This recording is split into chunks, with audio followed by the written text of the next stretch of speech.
Mount Holly, North Carolina is located just outside Charlotte, not far from the Charlotte International Airport. It's one of those small communities that people absolutely love to visit. I think it's because of the charm and character of the people that keeps folks coming back time and time again. Hello, I'm Carl White, and welcome to Life in the Carolinas. We bring you the great stories of the people and places of the Carolinas. Our first segment will be from right here, from a visit I had not long ago for Autumn on Main. Boy, did we have a great time. And then we're going to go to South Carolina to visit with Dr. Walter McPhail. Walter has been recognized as one of the best tree farmers in America, and we're certainly proud of him. And then, if you've got a hankering for a good ghost story, well, we've got a couple from Wilkes County. You definitely don't want to miss this. Come on.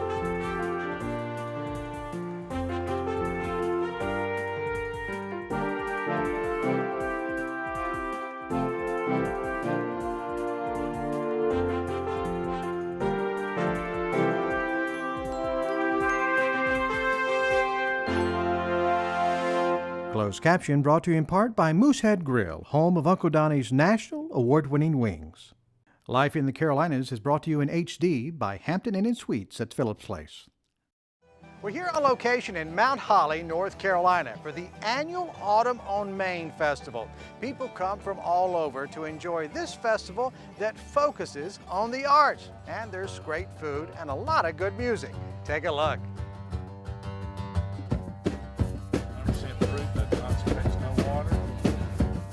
Well, I packed up my boots and my old guitar. I told my friends I'm gonna be a star, and I headed out for Nashville. This is our 5th annual Autumn on Main Fall Festival. We're a fall arts festival.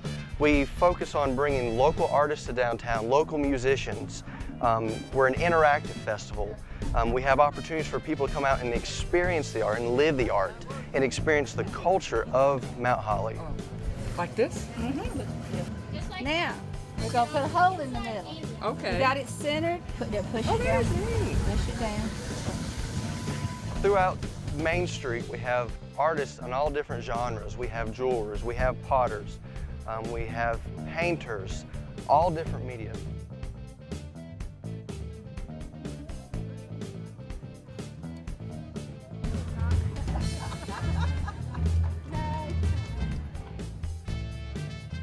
Downtown, there's the Catawba River Artisans, which is a permanent shop in downtown, and they participate in this event as well.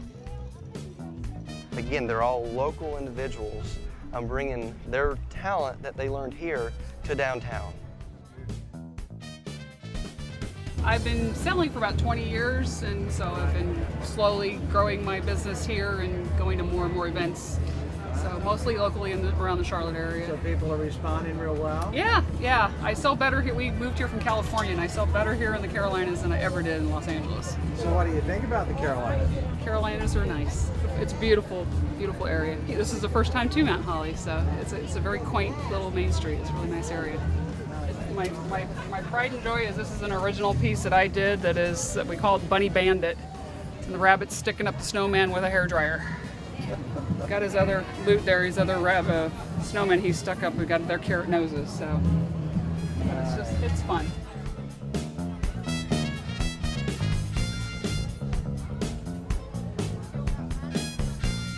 I make these from scrap materials, just whatever I find. I just find things and make stuff out of it. This right here is called The Door to My Heart is Always Open. And if you look at it, it's got an open door that you can't close right there. I found a bicycle in the Catawba River and it was rusted apart. And I put it back together, and that's not a tire, that's a piece of conduit I found in a dumpster. And I made a wheel out of it. That is a feeder for a birdhouse. That's a bath. That's made from the tire that I found on that bicycle. I call this my 1-bedroom, 2-bath kitchen that rents for a song. Of course, I'd have to sell it for more than a song. Hey, this is great. Thank you. Pleasure to meet you. Thank you. In Mount Holly on Saturday mornings, we have the farmers market. It's a staple every Saturday morning. All the local growers, they come, they set up. You can buy fruits, vegetables, flowers, local baked goods. It's every Saturday morning, and then their grand finale is at Audubon, Maine.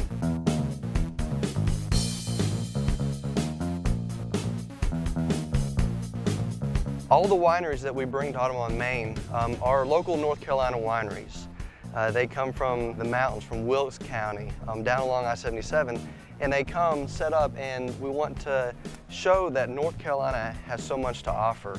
Yeah, I'll take one of those. Okay. And we want the people of Mount Holly to see what's available outside of our city limits.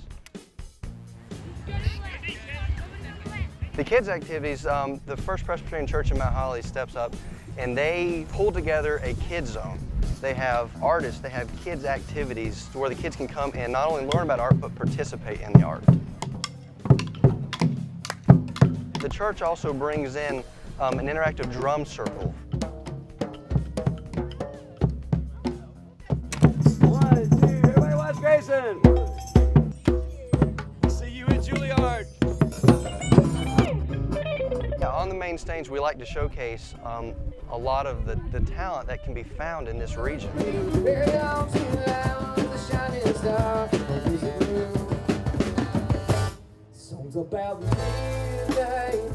A lot of the bands that we bring in are recommendations. Hey, we really like this guy. We like hearing him at the farmer's market. Let's get him on the stage at Audubon, Maine and let him play.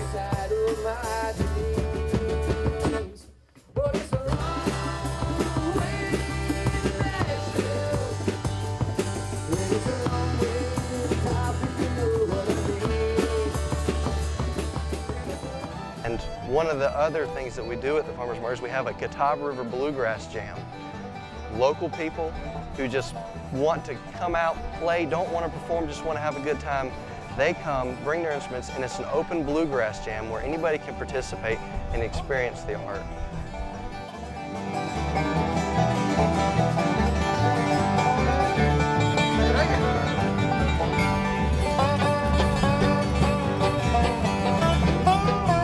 Having this festival downtown, we're bringing people out here to celebrate the arts, but we're also providing an opportunity for people to come experience the multiple shops downtown that's here all the time.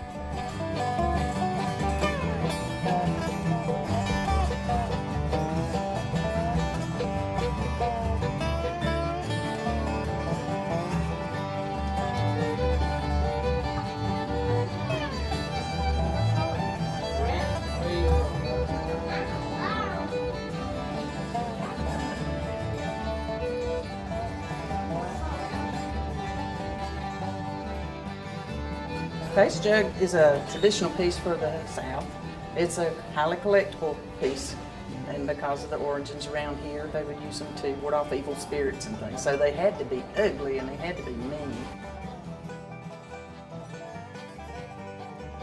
It's the best place on earth, I think. It's just where I want to be. As near as I can tell, I probably made over 150,000 pieces that somebody bought. To make a long story short, we were making pots. We were making thousands of pots. You didn't want to do all this work by yourself. And of course, the mutual respect's always been there. She's a great artist.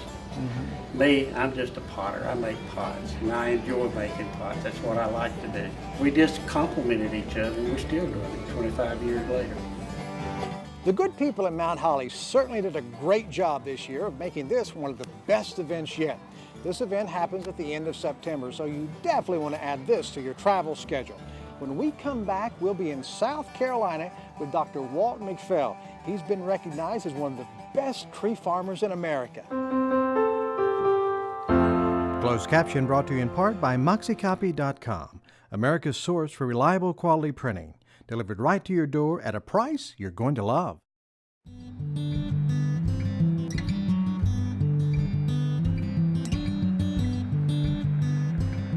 In the Carolinas, we're blessed with an abundance of trees.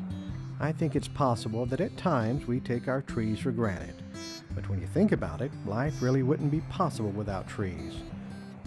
Fortunately, there are people like Dr. Walt McPhail who spend their time looking out for our future. Nice to be with you today. You know, it's great being out here in your wilderness. You've got hundreds of acres of timber. But what we've been excited about is seeing all this news about your accomplishments and being Tree Farmer of the Year, and you've had many other awards in the past as well. And your family goes back in the tree business a long ways. Actually, we go back to the early 1850s when we came over from Scotland. Why don't you give us kind of an overall view of this industry and how important it is to the people in the Carolinas and the world? Well, to start with, going back to 2nd and 3rd grade, we all learned that trees take our carbon dioxide and change it into oxygen for us to breathe. So that's probably the most important thing. Wherever you are in the rural communities, wherever you are, you have trees. Even in the cities, you got trees. So they're important not only for aesthetics, but for soil and water conservation, preventing erosion. And if you look right here, the needles fall down. You've got all this on the ground. And this, when the rain comes, it settles into the ground, it soaks into the ground. So instead of washing away, instead of washing and making gullies, notice this little hill right here. This is a little terrace. And when that water comes down, it collects in the valleys and it goes and soaks into the soil. This is no different on a big scale than it is for somebody in their backyard and they've got a basement and the water's running in the house. You divert it away. Absolutely. So it's the same idea. It's the same idea whether you got 1 acre, 50 acres, or 100 acres. The American tree farm system encourages landowner sustainability and forestry, and I'd like to point out the diagonal tree farm sign that has the 4 W's: wood, water, wildlife, and recreation. Those are the things we stand for. Recreation. You've been doing this for a long time now. All my life. And you know, you've got trees here that are year-old and 30 and 40 Right. years old. You know, this takes some vision. This Right. this is a long-term plan, isn't it? This is long-term, and my dad planted trees for us. Right. I plant trees for my kids because it's a generation-to-generation process. So you're always planning for the future. You're planning the future, and the one thing about it, Carl, is as they say, McPhail-Ghost don't sell land. you know, we buy and we make it better for the next generation. And how we manage it is, I have a sister who has a master's degree in forestry from Yale, but I'm her forester. I do the work. You know, I've got one brother who does it by himself. He likes the working. I've got another brother, Bill, who we work together with, and we work it as a team. So it is a family effort. Absolutely. You're doing this great thing for the environment and for our community and for the Carolinas. Right. And another thing that you may look at right here while we're here is the dark marks on these trees. That's where we had a fire, but this is a prescribed fire, a controlled fire. What this does is burn the underbrush and allows all this lush vegetation to come up. So that's part of your management. And that's part of the management for the wildlife, to let it come in. Well, Walt, you've had some great news. You're not only a legendary fella in the region, but you're also the National Outstanding Tree Grower of the Year. Yes. Tell me what that means. What qualifies you in that position? And really what qualifies you is a good question. It's not how good a job you're doing out here growing trees, but then you've got how do you spread the word of the benefits of nature. The other part beside the landowner education is advocacy. We work with the legislators, both in the state and in DC on the Hill. So it's a broad spectrum of things that we accumulated for this award. And fortunately, I've had the honor of being able to work on national level for about 8 years. So life has been good. This is a seedling that's 1 year old. It'll take 40 years for this to mature. For every tree that we cut down, because they will need to be harvested, we plant 5 trees back. And you may get 1 or 2 thinnings out of those trees. And then you'll probably harvest them when they're 35 to 40 years old. Well, folks, there you heard it. You heard it from a man who's been planting trees, his family for hundreds of years. You know what, Walt? I think everybody should go get a tree and plant one right now. I agree. Get up out of your seat, go get a tree, and you can give Walt a call if you got a few hundred acres, because he can certainly show you how to do it. Even if you've got 5 acres, go plant trees. It's always great to meet someone who's good at what they do, and Walt sure fits that bill. His work in forestry is important to all of us. Don't leave your seats. We've got a few ghostly sensations to stimulate your imaginations coming up next.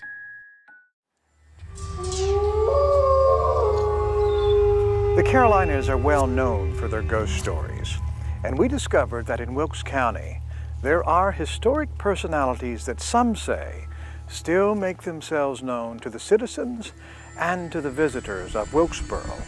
Now it's time for you to decide.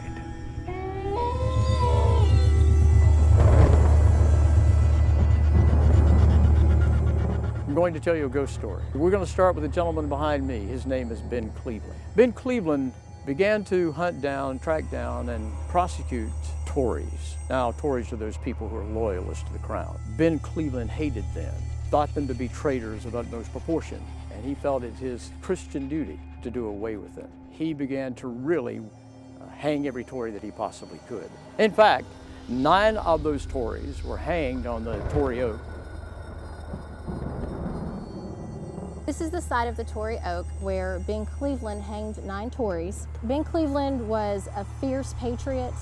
He believed that anybody who was loyal to the king was actually miserable, and he was quoted as saying, "We have to put these people out of their misery." Ben Cleveland was noted as almost a terrorist, kind of like a guerrilla warfare type of person. One of the Tories tried to bribe the guard before breakfast, and Ben Cleveland had just sat down to breakfast. He got up, went outside, hanged the man, and came back and finished his breakfast. This is a real slave cabin built in 1837. Long about the Civil War right there, as the South was collapsing, shortage of money, they sold 2 of the children out of here, a little girl and a little boy. They were ages 5 and 12. This caused a great deal of hatred in the family right here, and being of the voodoo religion, they put a curse on the family right there in the form of writing and an inscription on the wall there that is still written there. Some people came up and analyzed it from North Carolina Archaeology Department out of Raleigh and said it was made of coal tar and kerosene. Looked like 3 W's with a little inscription there. But it supposedly meant death and destruction to the family that lived in the bigger house right here.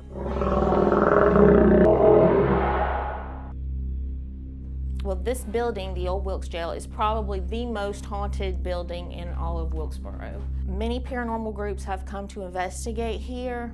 In the ladies' cell next door, where Ann Melton was held for the murder of Laura Foster, along with Tom Dooley, a lady whispering has been heard. Several EVPs, electronic voice phenomena, have been captured here. In the men's holding cell downstairs, a group from Lenora captured what sounded like a multitude of people talking at the same time. Maybe many people who had been arrested on a rowdy Saturday night. We're in the holding cell. This would have been the room that the drunken and disorderly people would have been thrown probably after court date before they were either released or put upstairs in a more permanent cell. And you can tell from the door that there's bars there so that there wouldn't be any contact with these drunken and disorderly people. Now this is Brigadier General James B. Gordon. He was the highest ranking officer in the Confederacy from Wilkes County, and according to many records, the most eligible bachelor of all the Confederate officers. But what's really interesting about this particular picture is that people have reported it actually winking at them, especially young girls. So many people think that when he suddenly winks at these young girls, that maybe he's still trying to pick somebody up.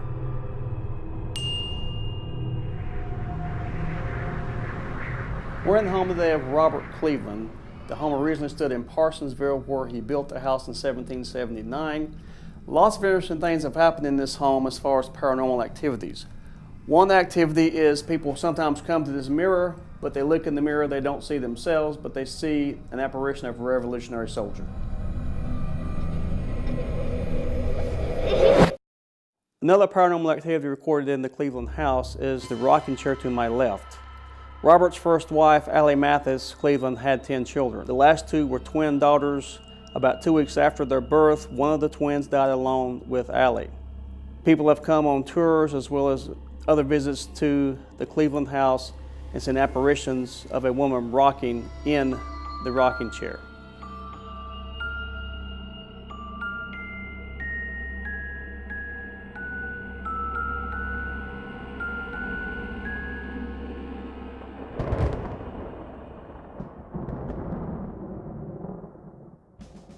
Well, folks, I hope you've enjoyed this week's episode of Life in the Carolinas. I know we certainly had a great time pulling it all together. We had a great visit in Mount Holly for their Autumn on Main Festival. Walt was a wonderful fellow to visit down in South Carolina. We learned a lot about the importance of trees and forestry and sustainability.